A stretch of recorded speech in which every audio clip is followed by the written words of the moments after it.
Have you ever noticed that the kindest person in the room is often the one who eventually says the least? Imagine someone who once explained everything.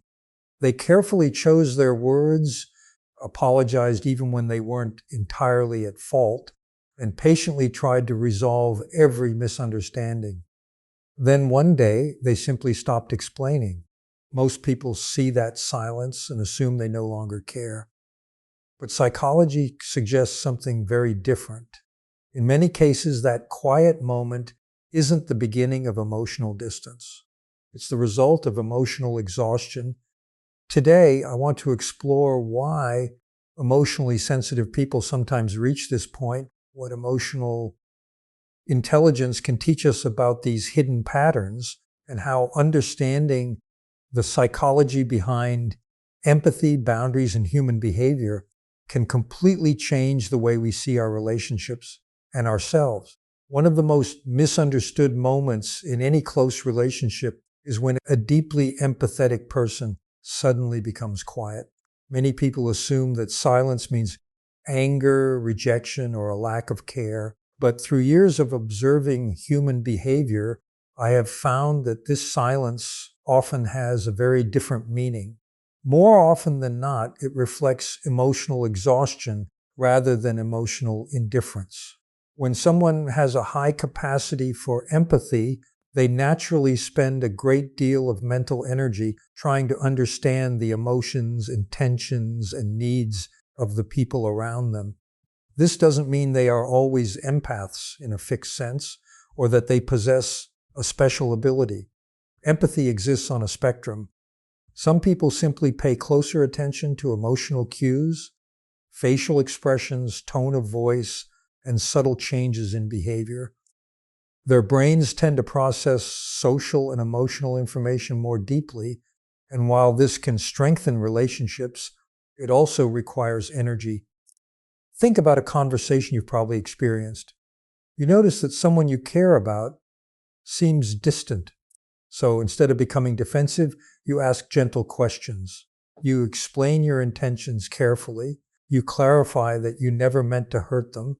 You try different words because you genuinely want to be understood. If confusion remains, you explain again. And then perhaps one more time, hoping that clearer communication will restore the connection. At first glance, this looks like excellent communication. Sometimes it is. Healthy relationships depend on openness, clarification, and the willingness to repair misunderstandings. But there is an important psychological distinction that many people overlook. Healthy communication involves two people who are both trying to understand each other. Repeated explanation without genuine curiosity from the other person becomes something very different. It slowly turns into emotional labor carried almost entirely by one individual. Our brains are remarkably designed for social connection. We constantly interpret other people's reactions because relationships have always played an important role in human survival. Emotional intelligence grows from this ability to recognize feelings, manage them thoughtfully, and understand how they influence behavior. But emotional intelligence is not simply about understanding others. It also requires recognizing when our own emotional resources are becoming depleted. This is where self-awareness becomes essential. Many emotionally sensitive people are excellent at identifying someone else's disappointment, frustration, or anxiety. Yet they often struggle to notice their own rising fatigue. They continue explaining because they believe that if they can only find the perfect words, the misunderstanding will finally disappear. The brain, particularly when we value a relationship, naturally searches for solutions. We become problem solvers. We replay conversations, reconsider our wording, and mentally rehearse better responses. This process is not a sign of weakness. It reflects the brain's natural preference for reducing uncertainty. Psychological research has consistently shown that Unresolved social conflict activates many of the same stress systems involved in responding to physical threats. We are wired to seek resolution because uncertainty can feel deeply uncomfortable. However, prolonged emotional uncertainty also comes with a cost. As stress continues, our emotional regulation becomes more difficult. We become mentally tired. Small interactions require more effort than they once did. We may find ourselves constantly anticipating the next difficult conversation before it even happens. Instead of feeling emotionally safe, we begin monitoring every word we say, hoping to prevent another misunderstanding. Over time, this creates a subtle but important shift. The person is no longer explaining because they feel hopeful. They are explaining because they feel responsible for maintaining the emotional balance of the relationship. That responsibility can become incredibly heavy, especially if it is rarely shared. This is also where people often confuse empathy with people-pleasing. Empathy allows us to understand another person's experience without losing sight of our own. People-pleasing, on the other hand, gradually teaches us that our own comfort depends on keeping everyone else comfortable first. The difference may seem small, but psychologically it changes everything. When we repeatedly ignore our own emotional limits, our nervous system begins responding as though it is under continuous demand. We may experience difficulty relaxing, persistent worry about upsetting others, or an ongoing sense that we must explain ourselves perfectly to deserve understanding. These patterns sometimes develop from earlier life experiences where acceptance felt conditional or conflict felt emotionally unsafe. Attachment experiences, family dynamics, and past relationships can all shape these habits without us fully realizing it. What makes this especially important is that emotional exhaustion rarely announces itself dramatically. It often appears quietly, conversations become shorter, explanations become less frequent. Energy that was once devoted to repairing every misunderstanding begins to disappear. From the outside, this silence may seem sudden. Internally, however, it has usually been developing over many months through repeated experiences of feeling unheard. One practical question I often encourage people to ask themselves is this: am I explaining because understanding is growing or because I am afraid of being misunderstood? Those are very different motivations. The first reflects healthy communication. The second often reflects emotional strain. Healthy relationships do not require one person to become the permanent translator of their own intentions. Mutual curiosity matters. Both people share responsibility for listening, asking questions, and giving each other the benefit of the doubt. Emotional safety grows not because misunderstandings never happen, but because both individuals believe those misunderstandings can be explored together rather than defended against. So when an emotionally sensitive person eventually stops explaining, it is worth resisting the temptation to assume they have stopped caring. Sometimes they have simply reached the point where protecting their emotional energy becomes necessary for their own well-being. That quiet moment is not always the end of compassion. More often, it is the beginning of recognizing an important truth. Empathy must include ourselves as well as others. If the first insight reminds us that silence often grows from emotional exhaustion rather than emotional indifference, the next question naturally follows: what protects emotionally caring people from reaching that point? In many cases, the answer is not learning to care less. It is learning to care with healthier boundaries. One of the most common misunderstandings about empathy is the belief that caring deeply means being emotionally available at all times. Many people who are naturally compassionate feel responsible for easing another person's distress. They listen for hours, absorb frustrations, postpone their own needs, and often leave conversations feeling mentally drained. At first, this can seem like kindness, but over time, psychology suggests that constantly prioritizing another person's emotional state over your own can become unsustainable. Our brains are designed to respond to the emotions of people around us.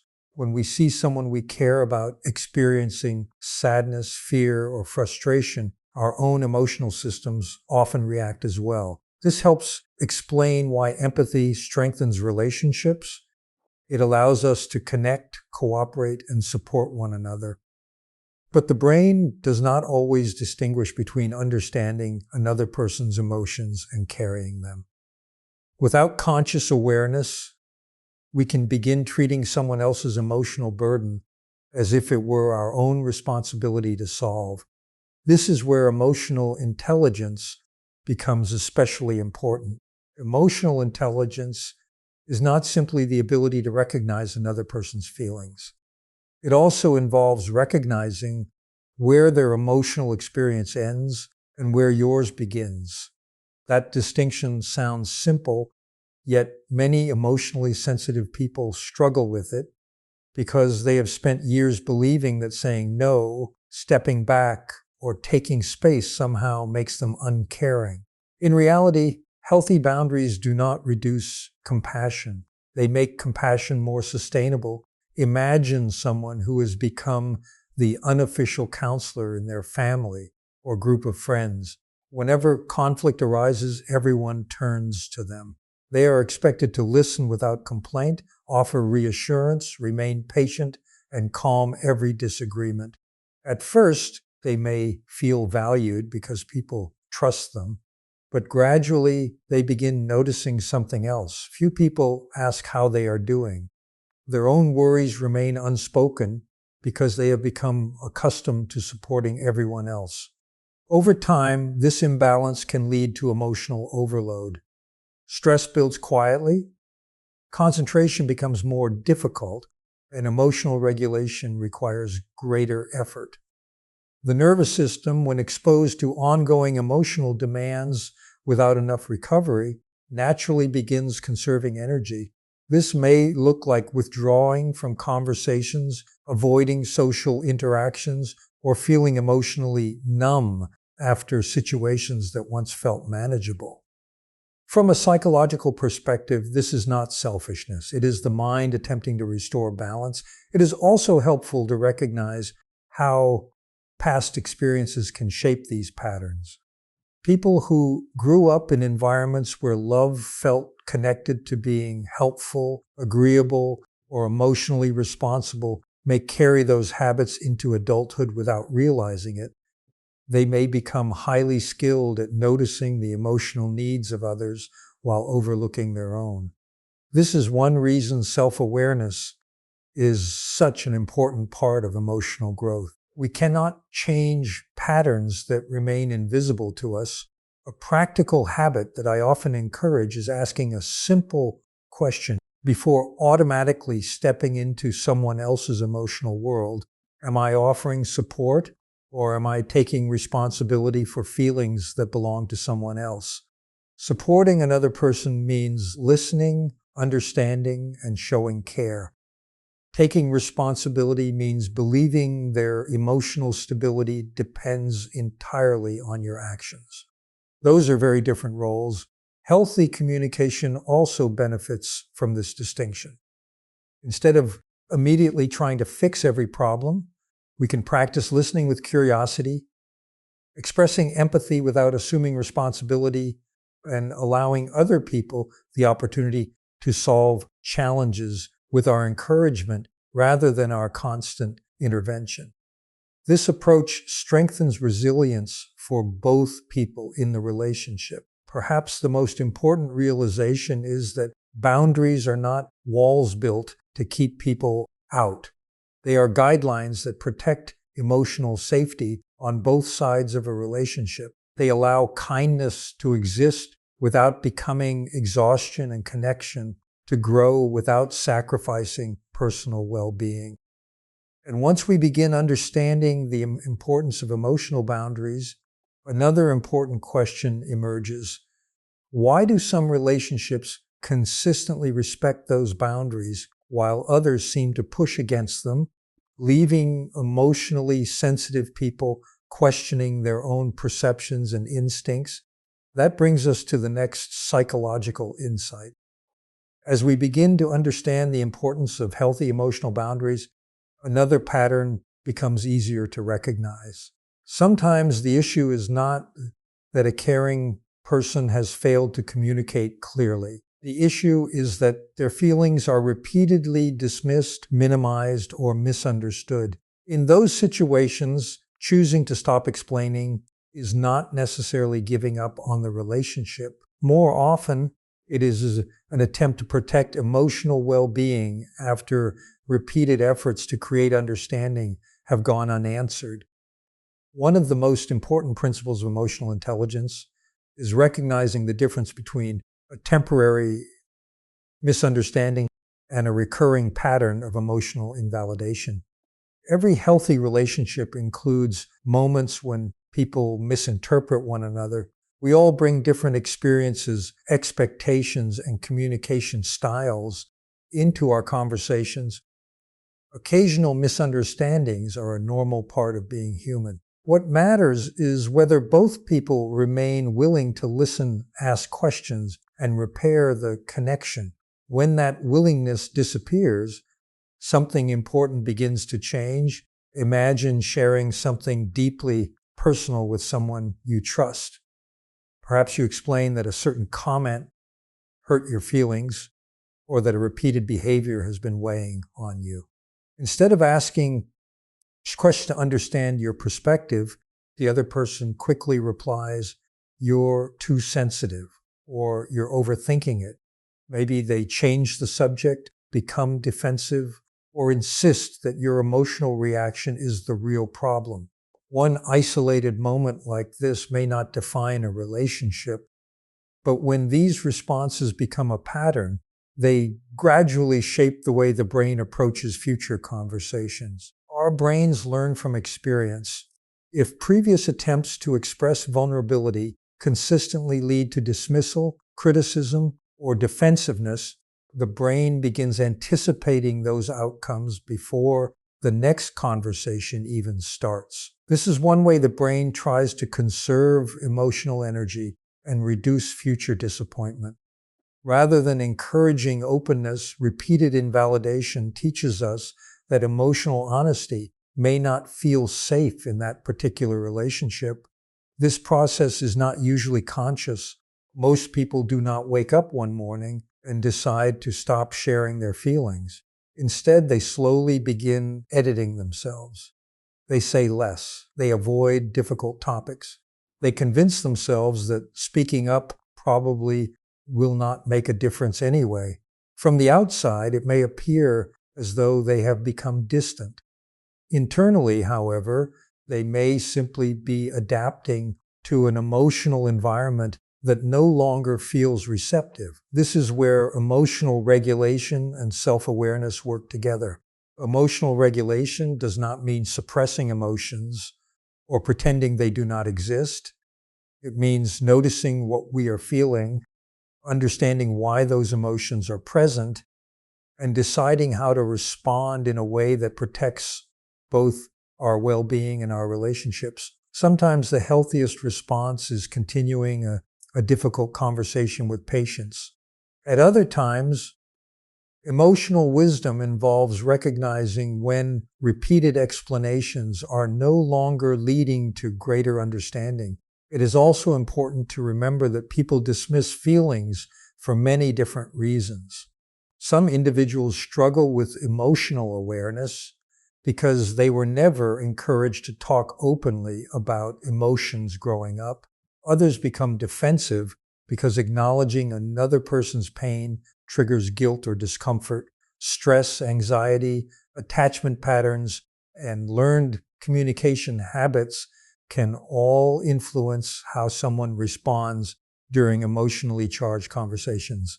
Understanding these possibilities helps us approach others with compassion, but it does not require us to ignore our own emotional needs. A helpful question I often encourage people to ask themselves is this: after our conversations, do I feel more understood, or do I consistently feel the need to defend my own emotional reality? That question shifts the focus away from winning an argument and toward evaluating the overall health of the interaction.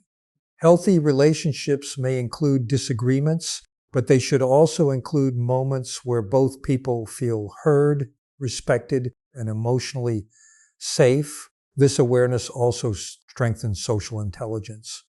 Instead of assuming every conflict must be solved through more explanation, we begin observing patterns over time. We notice whether curiosity is mutual, whether accountability exists on both sides, and whether emotional safety grows or slowly disappears. These observations provide far more reliable information than any single conversation. Perhaps the most valuable lesson is that protecting your emotional well-being does not require abandoning compassion. You can continue wishing someone well while also recognizing that meaningful communication depends on mutual effort. Silence in this context is not an act of punishment. It can become a quiet acknowledgement that understanding cannot be created by one person alone. And once we recognize that repeated invalidation can slowly reshape the way we communicate, another important question naturally emerges.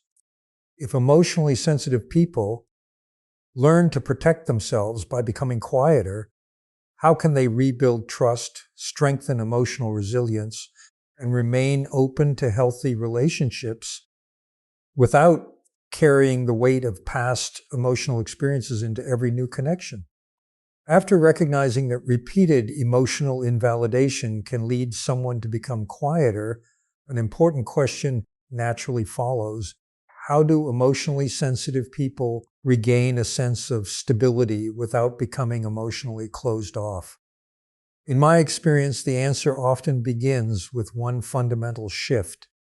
Emotional resilience grows when we gradually stop measuring our value by how other people respond to us and begin measuring it by how honestly and consistently we live according to our own values.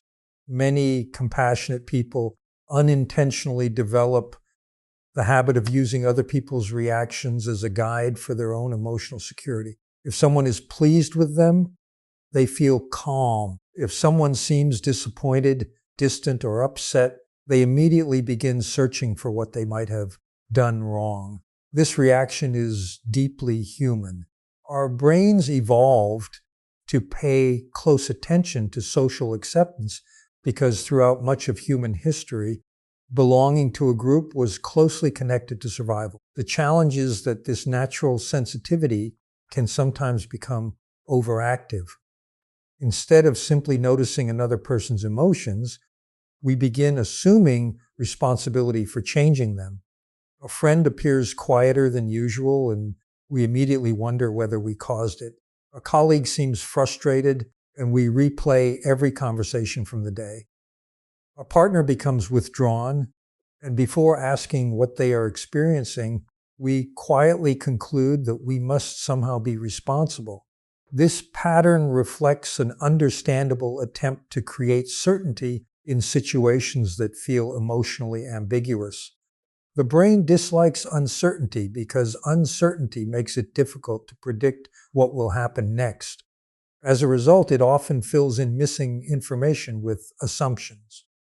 Unfortunately, those assumptions are not always accurate. When stress or anxiety is already present, the mind is even more likely to interpret neutral situations as signs of rejection or failure. This is why self-awareness is one of the most powerful skills we can develop. Self-awareness allows us to pause before automatically believing every emotional conclusion our mind presents. Instead of asking, "What did I do wrong?" we can learn to ask a more balanced question: what evidence do I actually have, and what assumptions am I adding? That small shift creates space between emotion and reaction. It helps prevent what psychologists often describe as emotional hijacking, where strong feelings quickly take over our thinking before we have fully understood the situation. Attachment experiences can also shape this process. People who grew up in environments where approval felt unpredictable may become especially attentive to subtle changes in other people's moods. They often become skilled at reading emotional cues because at one point in their lives, doing so helped them feel safe or maintain important relationships. As adults, however, this same strength can become exhausting if every change in another person's emotional state is interpreted as a personal responsibility. Healthy emotional resilience does not mean becoming indifferent to others. It means learning that empathy and emotional stability can exist together. We can care deeply about someone while also recognizing that every emotion they experience is not ours to manage. Sometimes another person's frustration has nothing to do with us. Sometimes their silence reflects their own stress, fatigue, or internal struggles. Emotional intelligence encourages us to remain curious before reaching conclusions. A practical habit that can strengthen this mindset is taking a brief pause whenever an interaction triggers self-doubt. Rather than immediately reacting, ask yourself 3 simple questions. What am I feeling right now? What might have triggered this feeling? Is there another reasonable explanation besides the one I first imagined? These questions help engage thoughtful reflection instead of automatic emotional reactions. Over time, this practice strengthens emotional regulation because it teaches the brain that not every uncomfortable feeling requires an immediate solution. It is also helpful to remember that healthy relationships allow room for emotional honesty without constant self-monitoring. You should not have to spend every conversation wondering whether you have said the perfect thing. Mutual trust grows when both people feel safe enough to express themselves without fearing that every misunderstanding will threaten the relationship. Perhaps one of the quietest signs of emotional growth is realizing that your peace of mind cannot depend entirely on another person's approval. That realization does not make you less compassionate. It allows your compassion to come from a place of stability rather than fear. You become more capable of offering support because your emotional foundation is no longer built solely upon external reassurance. As this inner stability develops, another important transformation becomes possible. Instead of asking how to avoid emotional pain altogether, we begin asking how to build relationships where openness, trust, and mutual respect allow both people to grow together. And that leads us naturally to our final psychological insight. Why true emotional safety is created not by endless explanation, but by shared understanding, mutual responsibility, and the willingness to communicate with genuine curiosity. As we come to the final insight, we arrive at what may be the most important lesson of all. When an emotionally sensitive person stops explaining, it is easy to focus only on the silence. But the deeper question is this: what kind of relationship makes endless explanation unnecessary in the first place? In my experience, the healthiest relationships are not the ones without misunderstandings. They are the ones where both people share responsibility for creating understanding. One of the core principles of emotional intelligence is recognizing that communication is a shared process. It is not the responsibility of one person to constantly clarify, reassure, or prove their intentions while the other simply reacts. Real emotional connection develops when both people are willing to listen with curiosity, ask thoughtful questions, and remain open to perspectives that differ from their own. Think about the relationships in your own life where you have felt genuinely understood. Chances are those moments were not defined by perfect conversations. Instead, they were marked by a feeling of emotional safety. You could express disappointment without immediately being judged. You could admit uncertainty without fearing rejection. You could disagree without believing the relationship itself was in danger. That sense of safety allows the brain to relax because it no longer needs to stay on constant alert for emotional threats. Neuroscience helps explain why this matters.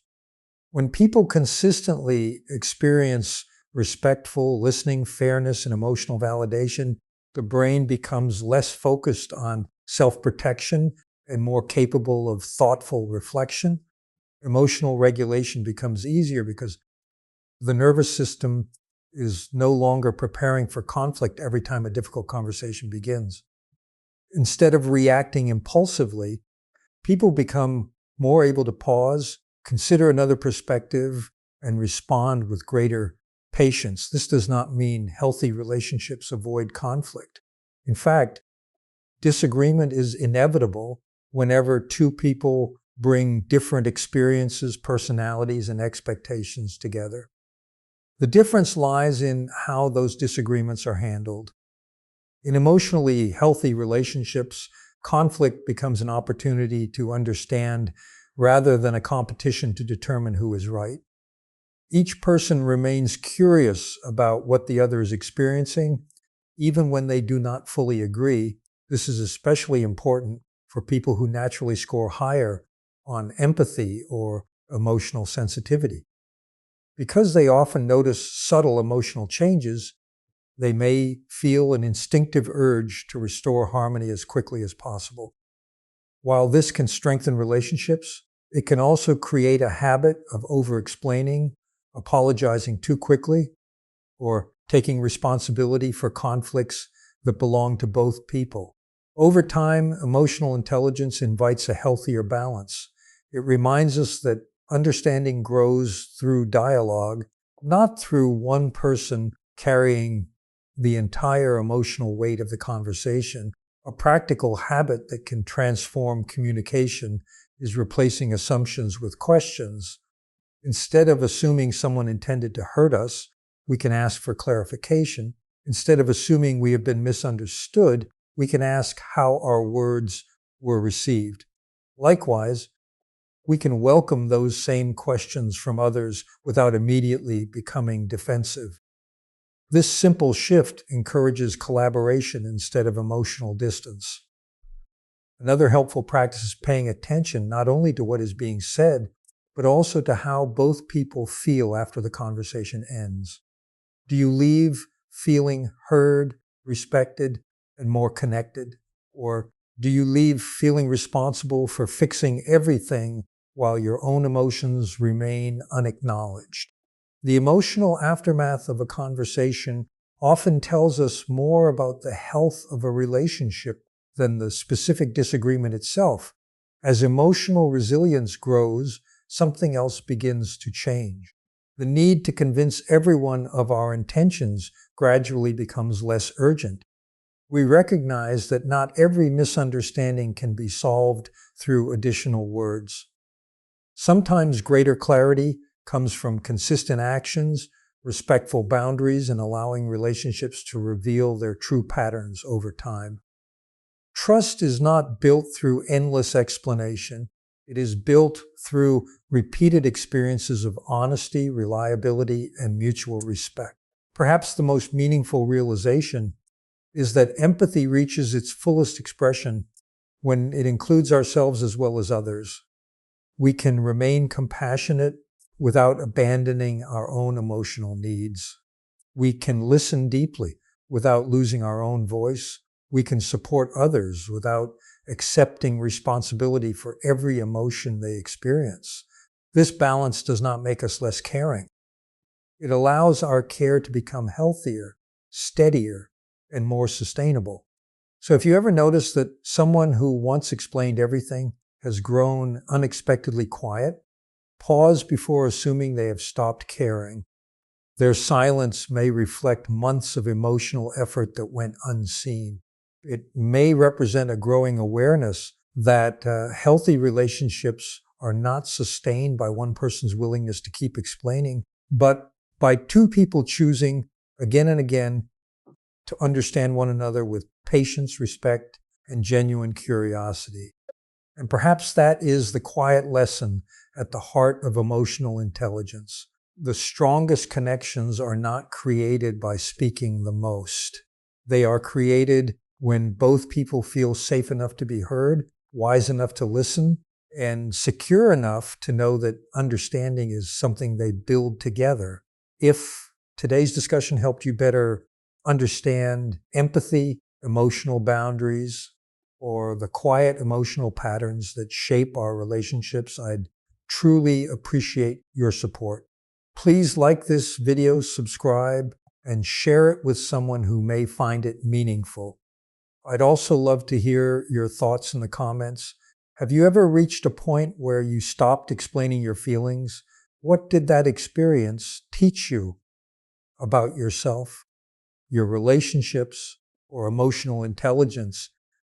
Your reflections may help someone else better understand their own emotional journey.